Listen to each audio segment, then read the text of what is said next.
Halo, selamat malam pemirsa. Mari kita menjauh sejenak dari hiruk-pikuk politik, menjauh dari bermacam polemik. Dengan Pancasila dan konstitusi sebagai referensi, kita berdiskusi untuk perbaikan negeri, membahas bermacam isu kebangsaan, bukan kepentingan pribadi, kelompok atau golongan. Visi negarawan menjadi kanalisasi gagasan-gagasan luar biasa untuk memecahkan berbagai persoalan bangsa. Dan apa tema diskusi kita? Berikut rangkumannya.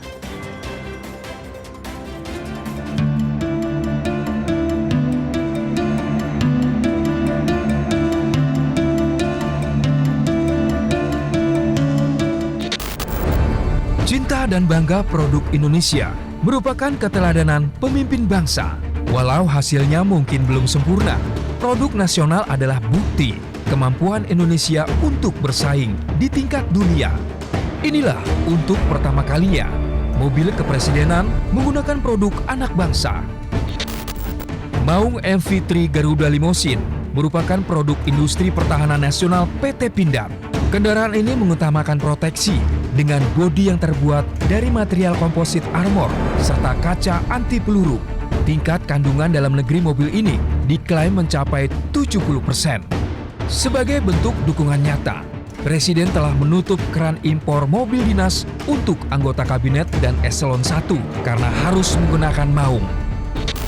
Bila mendapat dukungan mumpuni, bangsa kita ternyata mampu membangun industri berteknologi tinggi seperti pesawat NC212I buatan PTDI.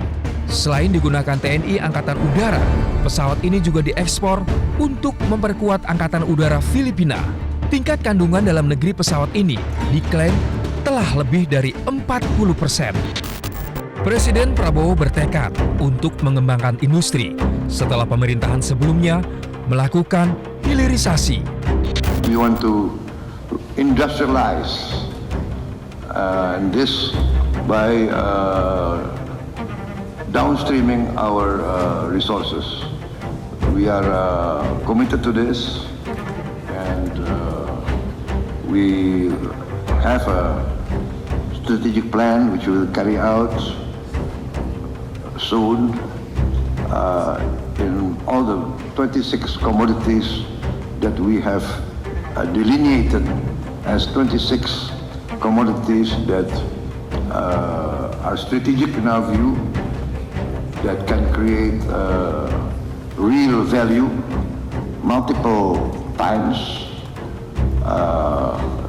that can make us more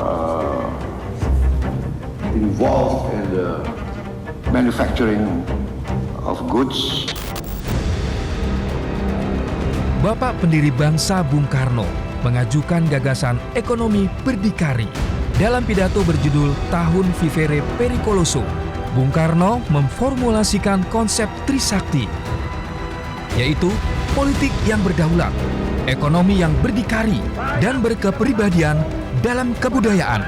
Berdikari tidak menolak kerjasama dengan bangsa lain yang saling menguntungkan.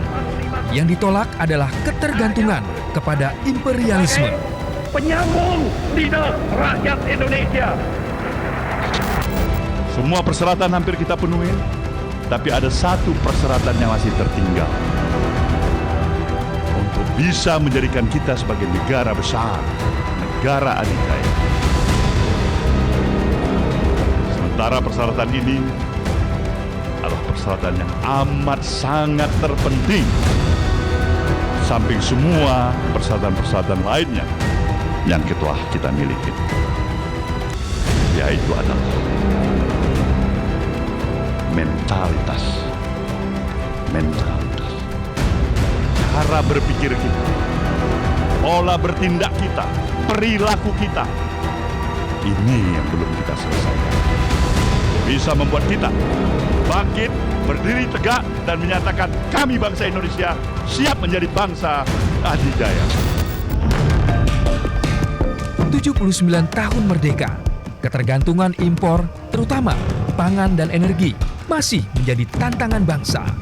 Menurut data Kadin Jawa Barat, ketergantungan impor nilainya mencapai 1.200 triliun rupiah. Masih banyak sektor produksi dalam negeri yang butuh komitmen dukungan politik pemerintahan baru. Impor dijadikan solusi mudah memenuhi kebutuhan nasional, walau bukan solusi tuntas. Yang menyedihkan, kuota impor kerap menjadi bancakan pemburu rente, mulai bahan pangan, migas, hingga alutsista.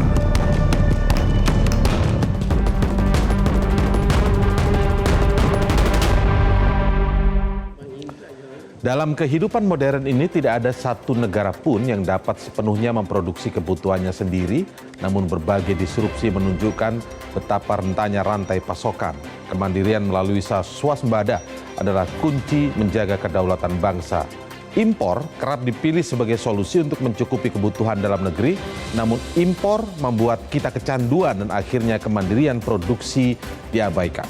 Produk impor yang mendominasi bahkan berpotensi mematikan perekonomian anak negeri. Ditambah lagi kebijakan impor kerap berujung sebagai kasus korupsi. Di tahun 1964 dalam peringatan HUT RI, Bung Karno mengajukan gagasan berdikari, yaitu trilogi kemandirian bangsa yang bertumpu pada kedaulatan politik, kemandirian ekonomi, dan berkepribadian dalam berkebudayaan. Ekonomi berdikari menentang kerjasama internasional yang mengeksploitasi.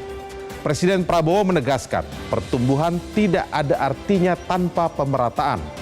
Pemenang hadiah Nobel Ekonomi Daron Acemoglu menyatakan institusi politik dan ekonomi yang inklusif adalah kunci mewujudkan kesejahteraan.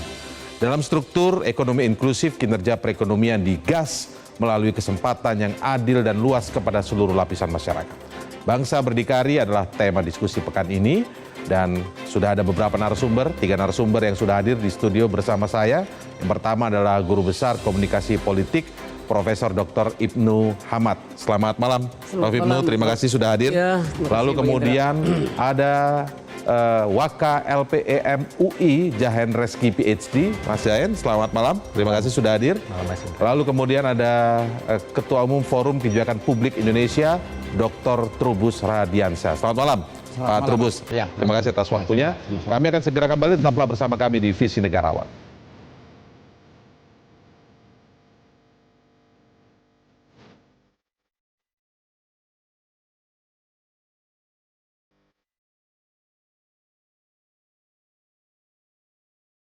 Jelajahi cara baru mendapatkan informasi. Download Metro TV Extend sekarang.